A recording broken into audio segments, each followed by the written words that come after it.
चिरां जिल्ला दुलाराय बर' फरायसा आफाद हिसाबै जि प्रेस रिलिज बे प्रेस रिलिजखौ जोङो नैबे थावनिनिफ्राय होनो नागिरदों।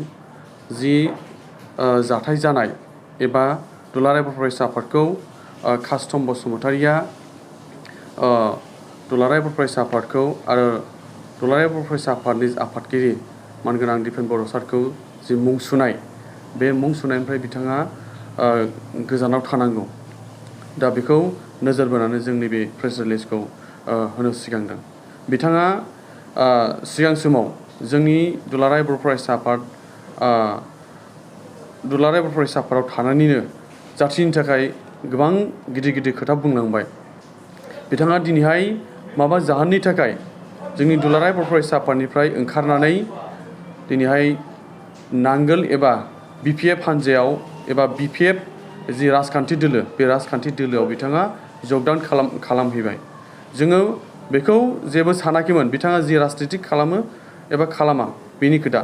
खिन्थु दिनैहाय जों नुफैबाय जि राजखान्थि आफादाव फैनानै बिथाङा दुलाराय बर' फरायसा आफादखौ बर' समाजखौ मोनसे गुबुंले खालामनो नागिरनाय एबा मुं सुनो नागिरनाय, बियो जोंनि थाखाय दुलाराय बर' फरायसा आफादनि थाखाय आरो जों बर' माहारिनि थाखाय मोनसे जोबोद दुखुनांथाव जानानै फैदों। बेनि थाखाय जोङो चिरां जिल्ला दुलाराय बर' फरायसा आफादनिफ्राय बेखौनो खावलायगोन, बिथाङा जोंनि बर' माहारिनि थाखाय जोङो दुलाराय बर' फरायसा आफादा खामानि मावबाय थानो नागिरनाय, बेखौ बिथाङा जाहाथे जोंखौ हेंथा होआ आरो जोंखौ जेब्लाबो मुं सुआ। मानोना जोङो दुलाराय बर' फरायसा आफादा बर' माहारिनि थाखाय, बर' माहारिनि थांनाय थैनायनि थाखाय दिनै खामानि मावबाय थादों आरो मावलांबाय थागोन। बिथांखौ जोङो खोनादों, बिथाङा थांनाय जि इलेक्सन, बिथाङा बुंनांगोन बिथाङा जोंनि बिटिआर ओनसोलनि नङा, बिथाङा गलाघाट जिल्लानिसो। बिथाङा थांनाय जि इलेक्सन 19 तारिखआव जानाय इलेक्सन, बे इलेक्सनाव बिथाङा भट होआखै। दा बिथाङा मानो भट होआखै जों बेखौ साननानै नायनांगोन। जोङो कास्टम बसुमतारिखौ जों सिगाङाव दुलाराय बर' फरायसा आफादाव थानाय समाव गोबां मान होयोमोन, गोबां सनमान होयोमोन। नाथाय दिनै जों फैनानै नुबाय बिथाङा राजखान्थि आफादाव हाबनाय लोगो लोगो बेयो बेनाव जाथिनि खोथा बुंदोंबाबो जों दुलाराय बर' फरायसा आफादाव थानाय समाव, दुलाराय बर' फरायसा आफादाव थानाय समाव खिन्थु दिनैनि बे समाव जों नुबाय बिथांनाव एक फथाबो जाथिनि सेन्टिमेन्ट गैया। बिथाङा जि खोथा बुंदों बेयो जोंनि थाखाय गोबां सहायथावै मोनसे दुखुनांथाव माखासे जाथायफोर एबा खोथा। दा बेखौ जों बुंबाय,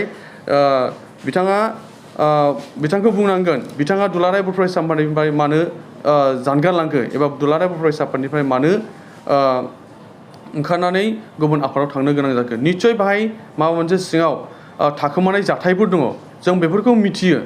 जोङो गाबोनहाय बेखौ खुला खुलि बुंनानै होयोबा बिथाङा गोबां लाजिनांगोन। दा ओंखायनो जोङो गावजों गाव बिदि जोङो लाजि फोनांलायनाय बिदि माबायाव थांनो नागिराखै।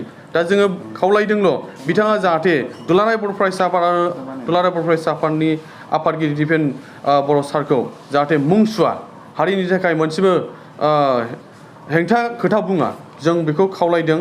बिथाङा खोनादों बिथाङा खेराइ रिजर्टआव थायोनो, चिरांनि जि खेराइ रिजर्ट, बाथौ खेराइ रिजर्ट, बेयाव थायो। बेयाव थानानै बिथाङा मा खालामबाय थायो सानफ्रामबो, जों बेखौ सानबाय थादों।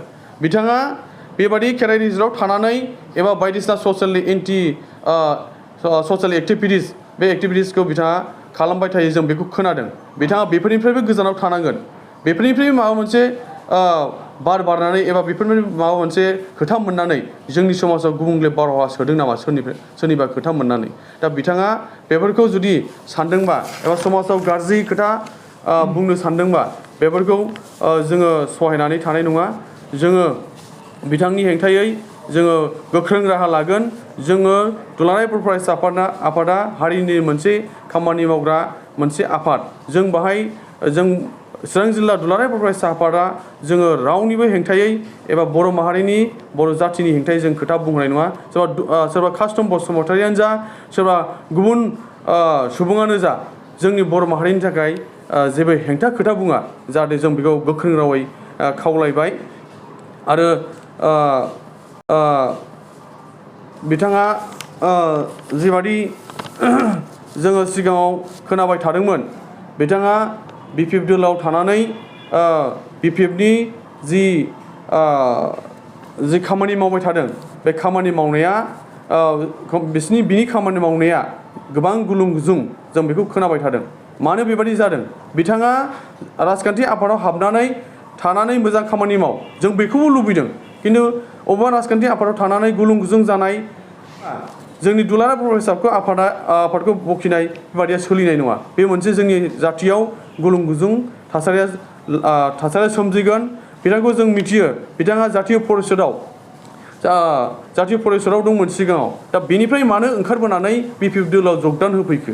दा बेयो मोनसे निस्सय साननो गोनां मोनसे खोथा। दा बाहाय माखासे गावनि आखल आखुनि खोथा थाबाय।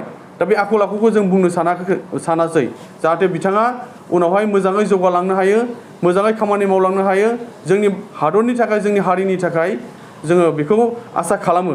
आरो नेक्स्टआव बेबादि जाहाथे दुलाराय बर' फरायसा आफाद आरो एबसुखौ जाहाथे बेबादि मुं सुवा आरो जोङो बेखौ खावलायबाय। आरो बर' हारिनि थाखाय जोङो दुलाराय बर' फरायसा आफादा जि खामानि मावनो लाबाय थानाय, बे खामानि मावनो लाबाय थानायखौ जोंखौ गोसो गोथारै आरो सान्थि खामानि मावहैयो, जोंखौ मुं सुवा, बेखौ आङो बुंनानै आंनि बुंनायखौ फोजोबबाय।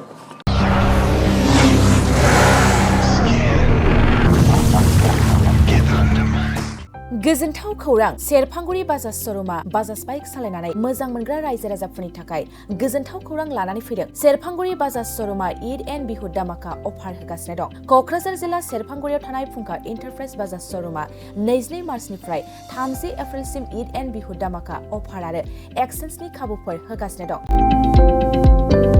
नोंथांमोना सेरफांगुरियाव थानाय फुंखा इन्टारप्राइज बाजाज श'रुमाव खुंफुंजानाय ईद एन्ड बिहु दामाका अफार एक्सेन्सआव फैनानै नोंथांनि लुबैनाय बाजाजनि बाइकखौ लांफैनो हागोन। बाजाजनि बाइक सालायनो मोजां मोनग्रा रायजो राजाफोरनि थाखाय फुंखा इन्टारप्राइज बाजाज श'रुमा लोगोसे मोजां अफारबो लानानै फैदों।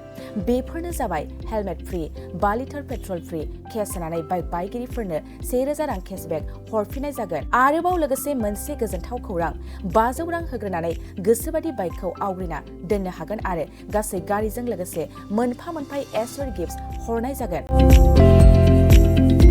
फुंखा इन्टारप्राइज बाजाज श'रुमा 7999 रां बेसेनावनो डाउन पेमेन्ट होनानै बाइक लानो हागोन आरो जायखिजाया बाइकखौनो एक्सचेन्ज खालामनायनि खाबु लानानै फैदों।